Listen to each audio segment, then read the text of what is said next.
Daniela Salazar, profesora de jurisprudencia en la Universidad San Francisco de Quito. Bienvenida a Contacto Directo. Buenos días, Stephanie, qué gusto estar aquí. Usted es parte de la Clínica Jurídica de la Universidad San Francisco. También han presentado una demanda de inconstitucionalidad a la Ley de Comunicación ante la Corte Constitucional. Y vale aclarar que la ley fue objeto de varias demandas, son distintos casos. Una la presentó el asambleísta Luis Fernando Torres, otra la que representa el ex legislador Enrique Herrería y su acción. ¿Cómo ha avanzado después de la audiencia? Buenos días, Stephanie. Bueno, nosotros sí, como Clínica Jurídica de la Universidad San Francisco de Quito, en respuesta a una iniciativa de los propios estudiantes de la Universidad San Francisco de Quito, decidimos presentar esta demanda de inconstitucionalidad, porque la ley no viola solo los derechos de periodistas, la ley viola los derechos de todas las personas en el Ecuador, y entonces como ciudadanos decidimos presentar esta demanda. Nos presentamos también en la audiencia, representados por Farid Simon, otro de los profesores de la Clínica Jurídica de la Universidad San Francisco de Quito, y en este momento estamos a la espera de que haya un pronunciamiento por parte de la Corte Constitucional. No hay nada que podamos como demandantes hacer en este momento hasta que haya un pronunciamiento de la Corte. Ahora, ante las pocas esperanzas de que la Corte pueda declarar inconstitucional a esta ley en su totalidad, está también el camino de la sentencia modulatoria, con artículos en los que ustedes argumentan se amenazan derechos y garantías constitucionales, porque hay disposiciones de la ley que son buenas. El problema es que, valiéndose de esas disposiciones y del mandato que aprobó el pueblo ecuatoriano, porque era necesaria una ley, se incluyan cosas que nunca se debatieron. Así es, la ley tiene sin duda algunas disposiciones que son positivas. Nosotros al menos no estamos demandando la inconstitucionalidad de la ley completa, sino de algunos artículos específicos. Y la ley en general se caracteriza por su falta de precisión en la redacción y por su falta de proporcionalidad al momento de establecer sanciones respecto de los derechos de la comunicación. Entonces, lo que se evidenció en la propia audiencia, el momento que escuchábamos a las autoridades demandadas, era que, bueno, la norma sí podría interpretarse así, pero seguramente no se interpretará así. Entonces ahí fue cuando fue muy evidente que era necesario que sea la Corte Constitucional la que les diga: la norma está bien, pero solo si se interpreta de manera constitucional, porque la norma sí es imprecisa, es vaga, y existe un espacio para que hayan interpretaciones que sean abusivas y sanciones que sean desproporcionadas y que limiten de forma exagerada derechos como el derecho a la libertad de expresión, entre muchos otros. Ahora, uno de los artículos que se incluyó y a última hora sin debate del Pleno es la creación de una superintendencia de comunicación, que es distinto del Consejo de Regulación, que a ese sí se le preguntó al pueblo en la consulta popular sobre su creación, y que además esta superintendencia puede sancionar a los medios. ¿Qué proponen ustedes sobre eso?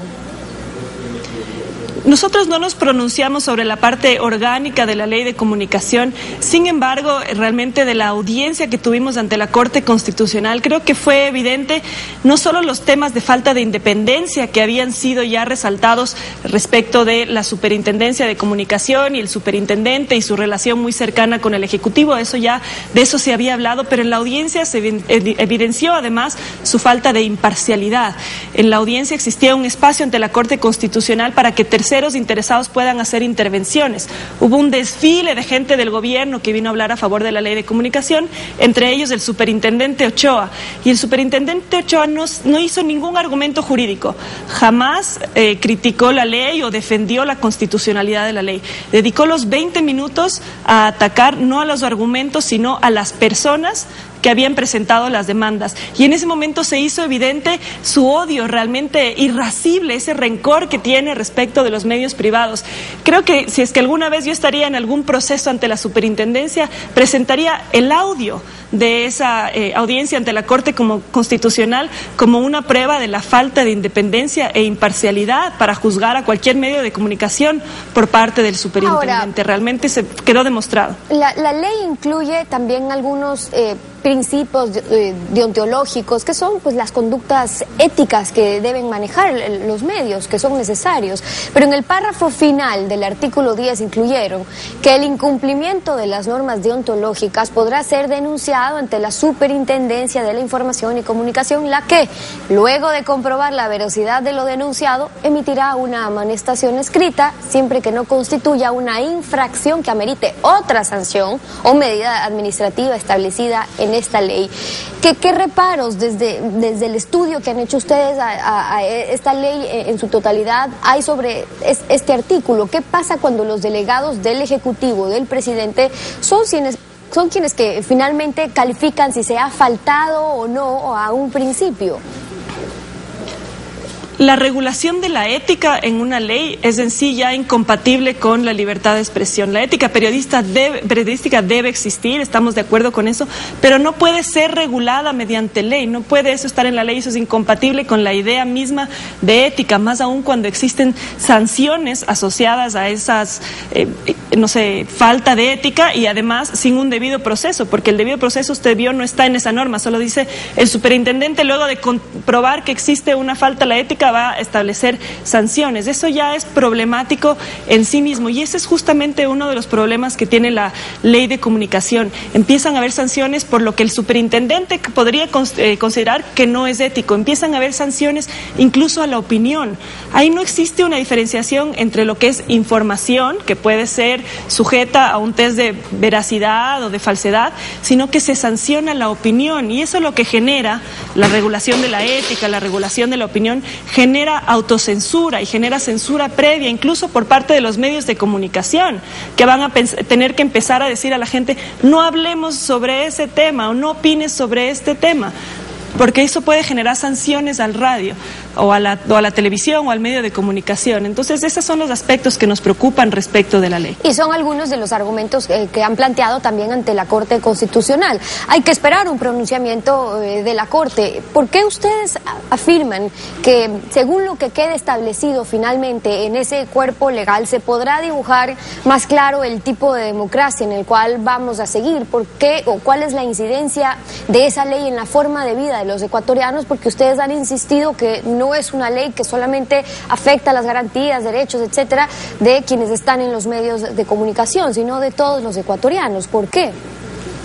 Bueno, por varias razones. En primer lugar, porque cuando se afecta el derecho a la libertad de expresión y cuando se silencia por autocensura o por censura previa a un periodista, nos vemos afectados todos los ciudadanos, que ya no vamos a podernos privilegiar de esa información que iba a dar ese periodista o de esa opinión que iba a dar esa persona que se autocensura. Entonces eso nos afecta a todos. Pero hay otros derechos que están involucrados en esa ley. Por ponerle solo un ejemplo, porque hay demasiados, pero la ley en su artículo 2 excluye a los extranjeros del ámbito de protección de la ley.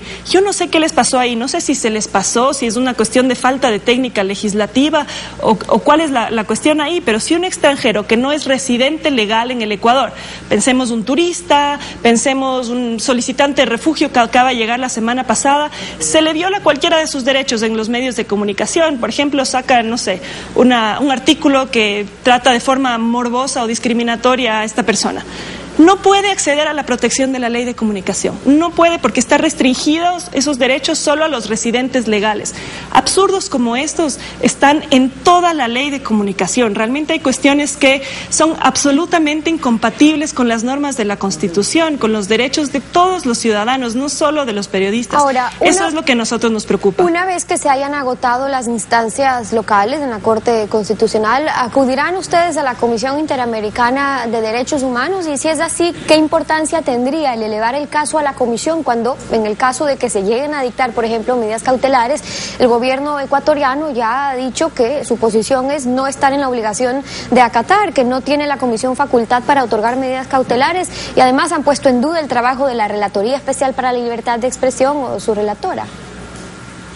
Bueno, uno no podría llevar este caso ante la Comisión Interamericana en el sentido de que uno no podría llevarle la cuestión abstracta. La Comisión Interamericana no tiene facultades para pronunciarse de forma abstracta sobre la compatibilidad de la ley de comunicación con la Convención Americana sobre Derechos Humanos. Lo que se podría llevar eventualmente son casos, por ejemplo, de personas que hayan sido sancionadas por parte de la superintendencia sin un debido proceso, sin la debida proporcionalidad al momento de establecer las sanciones, y esas personas, una vez que agoten los recursos internos, podrían acudir ante la Comisión Interamericana de Derechos Humanos. Quien podría pronunciarse en abstracto sobre la compatibilidad de esta ley con la Convención Americana es la Corte Interamericana, pero solo a solicitud del Estado.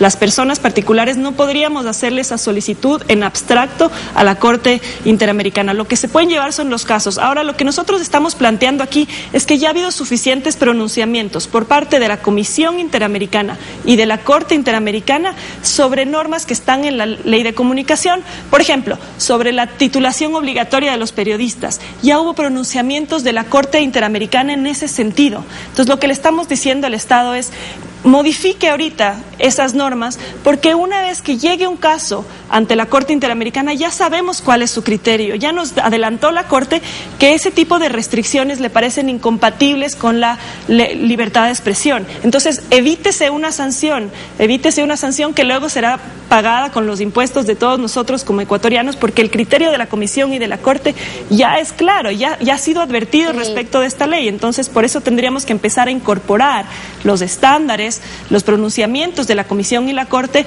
al momento de emitir leyes. Los asambleístas deberían tomar en cuenta el criterio de la Comisión y de la Corte y controlar la convencionalidad de este tipo de leyes, porque si no, lo único que se aseguran es una eventual condena al Estado ecuatoriano en un caso específico.